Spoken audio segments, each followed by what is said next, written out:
ASN adalah garda terdepan pelayanan publik. ASN mencerminkan wajah negara dalam memberikan pelayanan kepada warganya.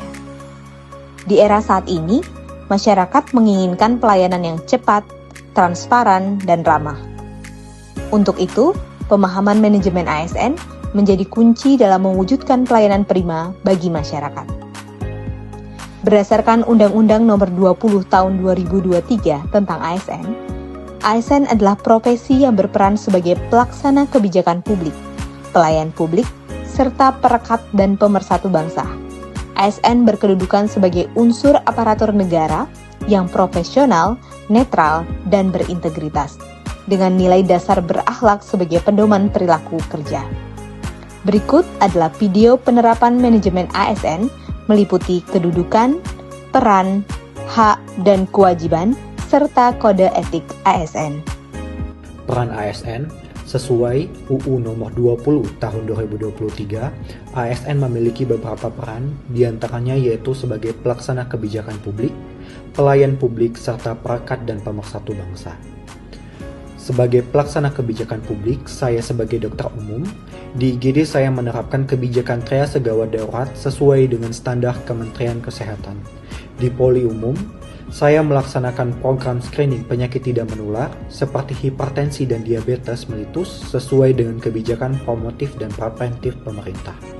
Di rawat inap, saya menjalankan clinical pathway yang sudah ditetapkan sesuai dengan SOP yang berlaku. Dengan begitu, saya memastikan kebijakan pemerintah di bidang kesehatan benar-benar hadir bagi masyarakat sehingga peran ASN yaitu sebagai pelaksana kebijakan publik hadir dan berlaku pada masyarakat. Kemudian, peran yang kedua yaitu sebagai pelayan publik. Sebagai pelayan publik, dokter umum harus ramah, adil, cekatan, dan solutif.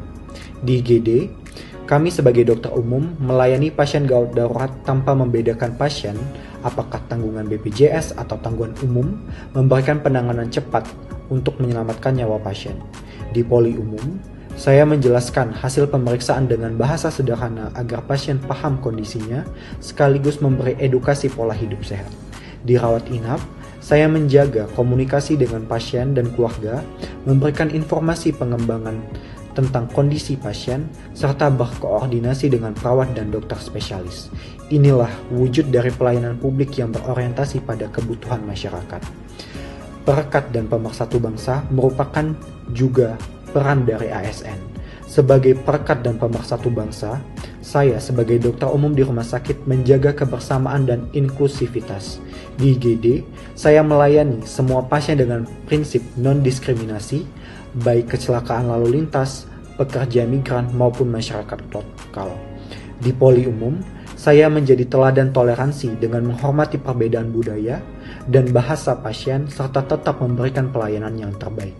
Di rawat inap, saya membangun kerjasama tim lintas profesi, baik itu dokter spesialis, perawat, fisioterapis, apoteker, atau tenaga medis lainnya agar pelayanan pasien berjalan secara harmonis. Melalui peran ini, saya ikut menjaga persatuan bangsa lewat pelayanan kesehatan yang adil dan inklusif. 3 peran utama ASN, yaitu pelaksana kebijakan publik, pelayan publik, dan perekat pemersatu bangsa, saya wujudkan dalam setiap tugas yang saya jalani dalam kehidupan sehari-hari saya. Inilah komitmen saya dan komitmen teman-teman ASN lainnya dalam melaksanakan kebijakan kesehatan, memberikan pelayanan terbaik, dan menjaga persatuan melalui kerja nyata. Di RSUP Dr. Rifai Abdullah Palembang, pegawai ASN-nya berkedudukan sebagai pelayan publik profesional sesuai dengan Undang-Undang Nomor 20 Tahun 2023 tentang Aparatur Sipil Negara.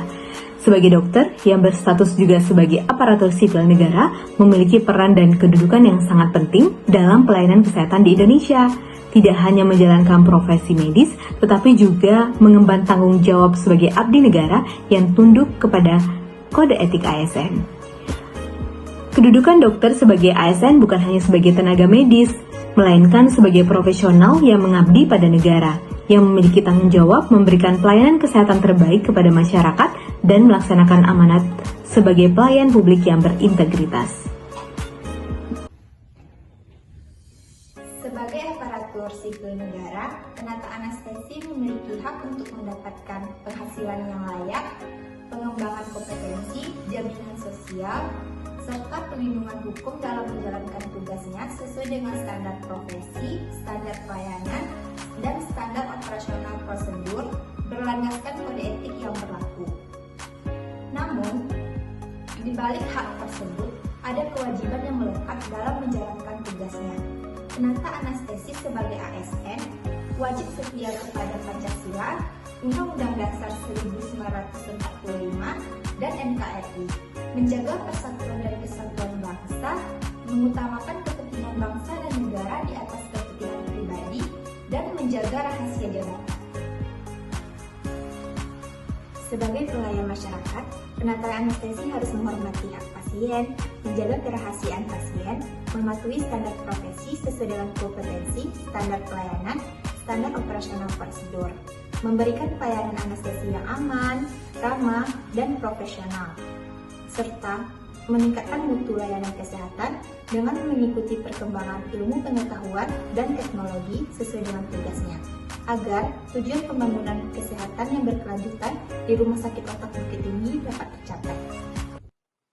Sebagai seorang ASN yang memiliki fungsi sebagai pelaksana kebijakan publik, pelayan masyarakat, perekat serta pemersatu bangsa, maka seorang ASN dituntut untuk memiliki integritas, profesionalisme, netralitas, dan akuntabilitas dalam menjalankan tugasnya. Untuk menjaga martabat, kehormatan, serta kepercayaan publik, dibutuhkan kode etik sebagai pedoman perilaku bagi ASN. Kode etik ini bukan hanya mengatur tentang hubungan ASN dengan pekerjaannya, tetapi juga bagaimana ASN harus bersikap terhadap atasan, rekan kerja, bawahan, masyarakat, dan kehidupannya, baik dalam kehidupan sebagai ASN. Kode etik ini yaitu nilai-nilai dasar berakhlak. Berorientasi pelayanan. Dalam memberikan pelayanan fisioterapi, kami mendengarkan keluhan pasien dengan sopan, ramah, dan penuh empati agar pasien merasa didengarkan dan dipahami. Kami berkomitmen untuk memberikan pelayanan yang prima demi kepuasan masyarakat. Menggunakan kekayaan dan barang milik negara secara bertanggung jawab, efektif, dan efisien. Sebagai aset milik negara, dalam penggunaan ultrasound harus dirawat dan dioperasikan sesuai standar. Setelah menggunakan ultrasound, saya bertanggung jawab untuk membersihkan gel yang ada pada transducer dan meletakkan kembali pada tempatnya. Kami bertanggung jawab atas kepercayaan yang diberikan. Kompeten. Kami mengikuti pelatihan dan perkembangan ilmu fisioterapi terbaru agar mampu memberikan layanan yang sesuai dengan standar profesi dan kebutuhan pasien. Kami terus belajar dan mengembangkan kapabilitas.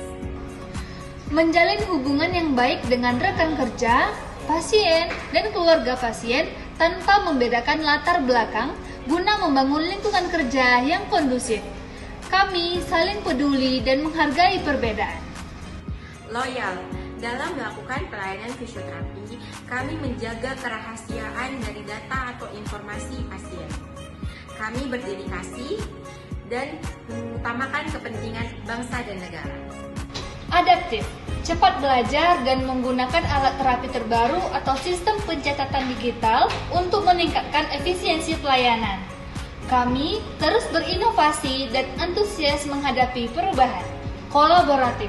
Dalam memberikan edukasi kepada pasien, kami bekerja sama dengan tenaga medis lainnya serta keluarga pasien agar tujuan tindakan fisioterapi lebih maksimal. Kami membangun kerjasama yang sinergis.